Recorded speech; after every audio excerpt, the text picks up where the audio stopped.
Ողջունում եմ բոլորիդ հարգելիներս։ Այսօր կներկայացնեմ, թե որքան կարևոր դեր ունեն վիտամինները մեր կյանքում։ Մարդուն անհրաժեշտ են տարբեր վիտամիններ առողջությունը պահպանելու համար։ Պարզվում է, որ առանց այդ վիտամինների բավարար քանակի օրգանիզմում առաջանում է վիտամինային քաղց, որը առաջացնում է մի շարք օրգանների և համակարգերի գործունեության ծանր խանգարումներ։ Պատահական չէ, որ այդ նյութերի անվանումը ծագել է վիտա բառից, որը նշանակում է կյանք։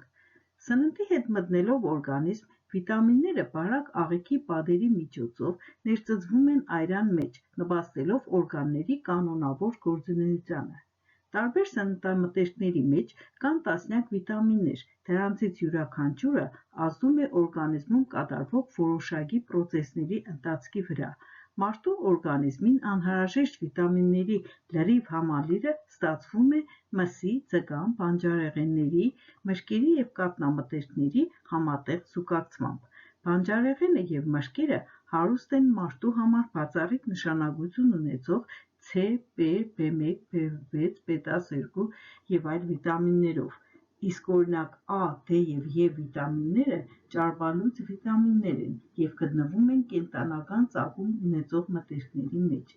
Օրինակ A վիտամինը, որը գտնվում է հիմնականում կենդանական ծագում ունեցող մթերքների մեջ, խտանիչ ազդեցություն ունի շնչառական բջջահյուսվածքների վրա և նպաստում է սպիտակուցների և ածխաջրերի նյութափոխանակության և ճարպափոխանակության առաջացմանը։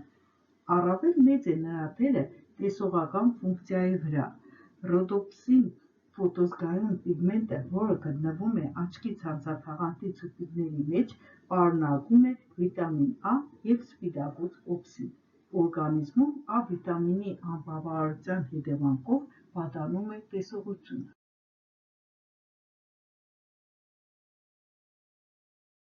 A վիտամինի պակասի դեպքում խանգարվում են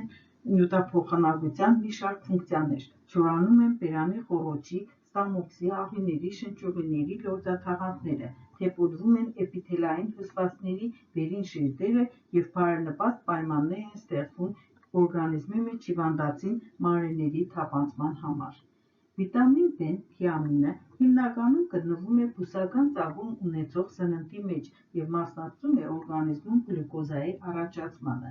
B1 վիտամինի պակասի դեպքում խանգարվում է նյութափոխանակությունը, որն էլ ազդելով ներվային համակարգի վրա առաջացնում է թուլություն, անքնություն, գլխացավ, երբեմն վերին և ստորին վերջույթների զգացողության խանգարում։ Տուժում է նաև սրտանոթային համակարգը, նկատվում է շնչառկերություն և ցավ սրտի շրջանում։ Օրգանիզմում արտակարգ կարևոր է նաև C վիտամինի դերը։ C վիտամինը մասնակցում է օրգանիզմի դիմադրողականությունը բարձրացնող ռեակցիաներին, երկաթի ֆոսֆորի նյութափոխանակությանը, շարակցական հյուսվածքի ձևավորմանը, արյունատար մազանոթների պատերի նորմալ անցանելիությանը։ C վիտամինի պակասի դեպքում առաջանում է լնդային արյունահոսություն և ցավ, թափվում են ատամները և առաջանում է ցինգահիվանդությունը, որի դեպքում ախտահարվում են մաշկի և մկանների արյունատար մազանոթները, թուլանում են մտավոր և ֆիզիկական կարողությունը և խանգարվում է քունը։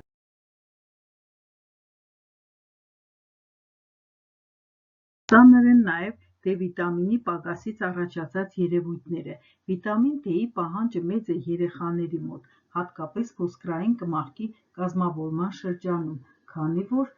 այն կարգավորում է օրգանիզմում ֆոսֆորի և կալցիումի նյութափոխանակությունը։ Եթե երեխայի օրգանիզմը D վիտամինի պակաս է ունենում, դանդաղ է ամրանում գաղտնատունը, փափում են գանգի ոսկորները, ձևափոխվում են ոտքերի ոսկորները և երեխայի մոտ առաջանում է ռախիտ հիվանդությունը։ Վիտամինների անբավարարության հիմնական պատճառներից մեկը միօրինակ սնունդն է և թարմ մրգերի ու բանջարեղենների օգտագործման պակասը։ Բացի այդ, այն պայմանավորված է նաև ֆիզիկական և հոգեկան լարվածությամբ, օրինակ դեռահասների մոտ անցման շրջանում, կանանց մոտ հղիության և երեխաներին կրծքով կերակրելու շրջանում։ Վիտամինների անհրաժեշտությունը ավելի աճում է, երբ հարկ է լինում ակտիվացնել բիոքիմիական պրոցեսները, հատկապես ծերերի մոտ։ նաև նրանց մոտ, ովքեր տարել են ծանր վիրահատություններ և հիվանդություններ։ Այսպիսի դեպքերում խորհուրդ է տրվում դիմել բժշկի և օգտագործել բազմավիտամինային հավեր։ Խորհուրդ եմ տալիս հնարավորին չափ բազմազան և հավասարակշռված սնվեք։ Առողջ եղեք, սիրելիներս։ Խնդրում եմ, տարածեք այս տեսանյութը, որպեսզի շատ մարդիկ օգտվեն և պահպանեն իրենց առողջությունը։ Նաև ցանկալի է բաժանորդագրվեք, որպեսզի հետևեք հաջորդ հաղորդումներին։ Առողջություն և բարօրություն բոլորիդ։